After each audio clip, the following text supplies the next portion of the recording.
नमस्कार बंधुरा Kakali kitchen and ट्रैवले तुम्हारे सकलके आमंत्रण जानाई। आशा करी तोमरा सकलेई भालो आछो और आमिओ भालो आछि। आजके बानाচ্ছি चिली चिकेन और चिली चिकेनटा बानाচ্ছি एकटु अन्यरकम भावे। पिसगुलोके खूब भालो करे धुए ভিনিগার নুন और काँचा लंका चेरा दिए मेखे रेखेছি प्राय 1 घंटा मतो। और एदिके पेঁয়াজ कुचो रसुन कुचि এই সমস্তগুলো কেটে রেখেছি। আর 1 ঘন্টা ম্যারিনেশন আমার হয়ে গেছে। কড়াইতে দিয়ে দিয়েছি সাদা তেল। এবার আমি তেলটাকে গরম হতে দেব। দিয়ে এর মধ্যে দিয়ে দিচ্ছি বেশ কিছুটা রসুন কুচি। তোমরা যারা বা আমি নিজেও অনেক সময় থেকে করি যে কোটিং করে ফ্রাই করে নিয়ে তারপরে চিলি চিকেন বানাই।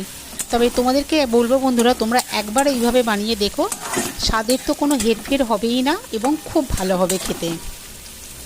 কেননা চিকেনটা আমরা বেশিরভাগ ক্ষেত্রে ডিপ ফ্রাই করে নিই আগে, কোটিং মানে করে তারপরে হচ্ছে চিলি চিকেনের গ্রেভিটা বানিয়ে চিকেনটা দিই। এক্ষেত্রে কিন্তু তোমরা চিকেনটাকে এরকমভাবে ম্যারিনেট করে রাখবে আর তারপরে দেবে, দেখবে খুব ভালো হয় খেতে। আর তোমাদের সঙ্গে কথা বলতে বলতে দেখো পেঁয়াজের কালারটা কিন্তু হালকা লালচে মতো হয়েছে, সেই সময় আমি কিন্তু ম্যারিনেট করা চিকেনটা দিয়ে দিলাম। এইবার আমি খুব ভালো করে এটাকে কিন্তু একটু হাই ফ্লেমে রান্না হতে দেব যতক্ষণ না চিকেনের রঙটা বদলে সাদা হচ্ছে। দেখো প্রায় কিন্তু চিকেনের রঙটা পাল্টে গেছে, একটু সাদা সাদা মতো হয়ে গেছে। এইবার আমি একে একে সমস্ত সসগুলো দিতে থাকবো। প্রথমেই দিয়ে দেবো আমি সোয়া সস। কেন সোয়া সসটা প্রথমে দিলে নুনের ব্যালেন্সটা বোঝা যায় খুব ভালো মতো। আর এক্ষেত্রে আমি আগে নুন দিয়ে রেখেছি, প্রয়োজন হলে আবার একটু দেব। সোয়া সসটা দিয়ে মিশিয়ে নিয়ে এর মধ্যে আবার আমি দিয়ে দিচ্ছি চিলি সস। চিলি সসটা তোমরা যে যেরম পরিমাণে খাও সেরম মতো দেবে, তবে আমি চিলি সস একটু কমই দিই, কেন চিলি সসটা একটু টক লাগে বলে। এবার দিয়ে দিলাম বেশ কিছুটা টমেটো সস।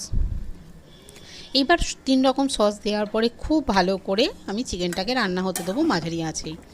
আর এক্ষেত্রে কিন্তু কোনো জলের ব্যবহার করব না। আর এটা এত ভালো খেতে হয় যে কি বলবো। তোমরা কিন্তু রুটির সঙ্গে, পরোটার সঙ্গে বা রাইসের সঙ্গে এইভাবে চিলি চিকেন বানিয়ে খেও, দেখবে খুব ভালো লাগবে। দেখে বুঝতেই পারছো কতটা জল বেরিয়েছে। আর ওপর থেকে দিয়ে দিলাম বেশ কিছুটা কাঁচা লঙ্কা ছিল, দিয়ে চাপা দিয়ে আমি সিদ্ধ হতে দিয়েছিলাম। যেহেতু আমি 1 ঘন্টা মতো ম্যারিনেট করে রেখেছি, কাজে সিদ্ধ তো খুব ভালোভাবেই হয়ে যাবে। আর দেখো দেখতেও কিন্তু কালারটা খুব সুন্দর হয়েছে। এই মুহূর্তে আমি এর মধ্যে দিয়ে দিচ্ছি বেশ কিছুটা ক্যাপসিকাম। আর ক্যাপসিকামটা দেওয়ার পরে আবার আমি একটু নাড়াচাড়া করব, দিয়ে আবার আমি এটাকে চাপা দিয়ে রান্না হতে দেব। আস্তে আস্তে কিন্তু সমস্ত তেলটা উপর দিকে ছেড়ে দেবে। দেখে বুঝতেই পারছো কতটা সুন্দর লোভনীয় হয়েছে এই চিলি চিকেনটা। এবারে কিন্তু আমি আরেকটু রান্না হতে দেবো, আরেকটু বাকি আছে, যেহেতু জলটা এতটা বেশি রয়েছে। আর আমরা সবাই জানি যে এই মুহূর্তে একটু কর্নফ্লাওয়ার যদি গুলে দেওয়া হয় এর ঘনত্বটা খুব ভালো হয়। তবে কর্নফ্লাওয়ার দেওয়ার আগে আমি এর মধ্যে আবার খানিকটা ক্যাপসিকাম দিয়ে দিলাম। আর আমার রান্না প্রায় শেষের মুখে। এইবার আমি কিন্তু একটু দিয়ে দেবো অ্যারোরুট নয়, কর্নফ্লাওয়ার একটু গুলে দেবো। তার আগে আমি কিন্তু এটা ব্যালেন্স করার জন্য, স্বাদটা ঠিকঠাক মতো হওয়ার জন্য এর মধ্যে অল্প একটু চিনি দিয়ে দিলাম। আর দিলাম একটু কর্নফ্লাওয়ার জলে গুলে দিয়ে দিচ্ছি, যাতে এর গ্রেভিটা একটু ঘন হয়ে যায়। দেখে বুঝতেই পারছো কত সুন্দর গ্রেভিটা হয়েছে, কালারটাও কত সুন্দর হয়েছে। আমার কিন্তু চিলি চিকেন রেডি হয়ে গেছে। আর কালকে যেহেতু বিশ্বকর্মা পুজো, তোমরা কিন্তু এইভাবে কিন্তু চিলি চিকেনটা হয়ে গেছে। এবার আমি আমার মনে হয় না তোমাদের খুব একটা খারাপ লাগবে। আর উপর থেকে দিয়ে দিলাম বেশ কিছুটা গোলমরিচের গুঁড়ো। আর গোলমরিচের গুঁড়োটা নামানোর আগে দিলে কিন্তু এই ফ্লেভারটা এর মধ্যে থেকে যায় আর খেতে খুব ভালো লাগে।